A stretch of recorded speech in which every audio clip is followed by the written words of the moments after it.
Welcome to BuildingMyMLM.com. Today we're going to talk a little bit more about strategy and some tips for how to use the program rather than the actual logistics of entering different things. So you can see here I'm already logged in, and the biggest thing is, for starters, my goal was to keep things simple, have something that's simple, effective, and affordable. So hopefully that's what you'll get out of this. So I'm going to start off with the contact list. So how can I use the contact list effectively?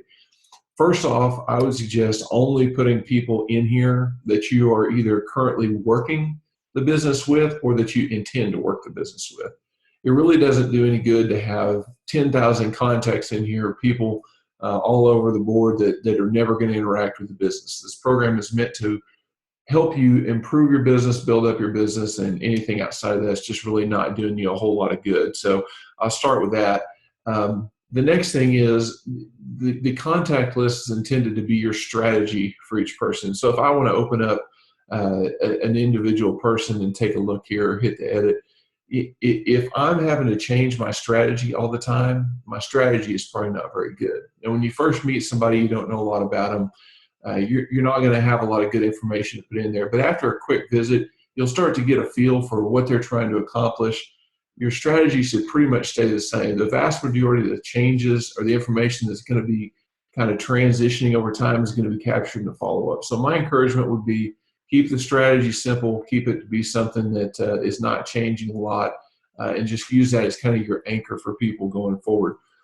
And as far as the search feature, is something when you get a bunch of contacts in that it is helpful. The one thing that I would point out that's really nice, if you want to find the people that have not been contacted, it's a great way to just kind of pick somebody out off the list and just go from there and find somebody that you want to target next. So I'll head on to the follow-up page. I want to keep this pretty quick since this is an overview of the whole program. But from the follow-up, this is really the heart of the program. This is where the meat of the work day to day is going to be put in. So the biggest deal here, I would say, is just keep it simple, and I'll show you why here in a second. But we want to be this kind of goes back to the contacts. If you have 10,000 contacts in here or several thousand contacts, this becomes a really expansive list and it's tough to find people. So keeping it short, making it easy to find people, logging your details. One of the things that's really nice, if you're using this from a phone, you can use the dictation.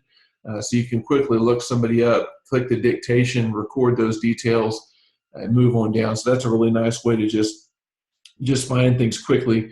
And then the biggest thing off this sheet is the next follow-up date. That's where your reminders are going to be set. So that's really an important one to just make sure you get that populated right.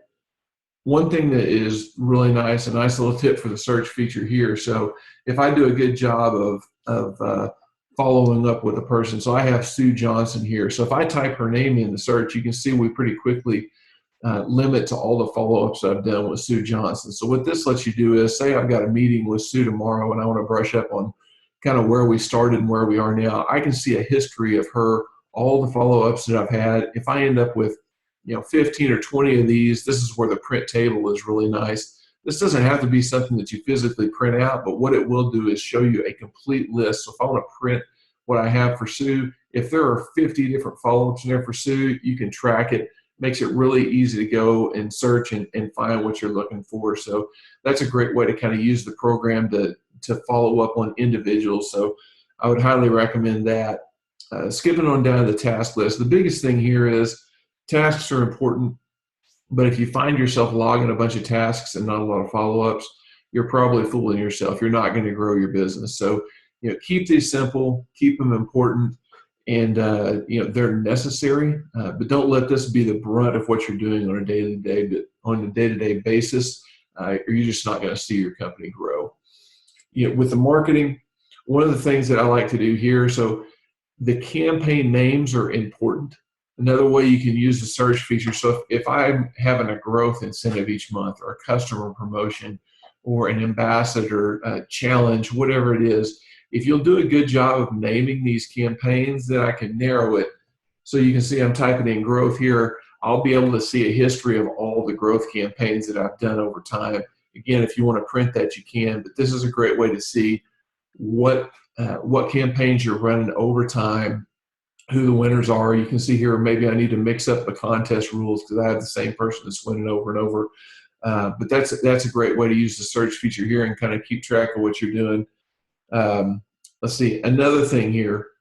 Don't just select everybody as a participant. Just put the people in here that are actively taking part in the program. That way you can go back and see, okay, I ran a technology contest 1 month and I had 6 participants. And I ran a contest for some other product and I only had 2 participants. Well, you can see which one was more popular and kind of adjust your strategy there for your marketing campaign. So that's a good way to go about that one. And then the last thing I'll mention is in the product section.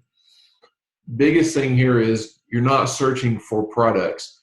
You're using the search feature to search for symptoms that will match a product. So if I go in here and type in slim, you're going to see no results because slim is not the symptom. Slim is the product. If I come in here and type lose weight, then you can see Plexus Slim pops up, and it's going to work like that across the board. So just one thing to remember there. We've got some other parts of the program. Not going to hit those today. The calendar and task list view are nice, but I just wanted to do a quick overview of the program, and hopefully that'll help kickstart you and your business and help you get things going.